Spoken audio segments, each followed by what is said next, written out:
Fala galera, beleza? Eu sou o coach bom. Eu não tô postando vídeo, né? Nem tô gravando com o Dan, velho. Porque, mano, minha net tá muito ruim, velho. O ping tá de 500, velho.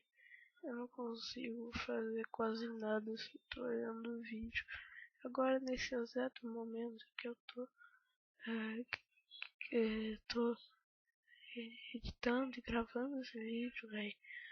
Eu tô sem internet, mano. Minha internet da GVT, velho. A GVT ficou uma puta da cara, velho. Eu tô com 25.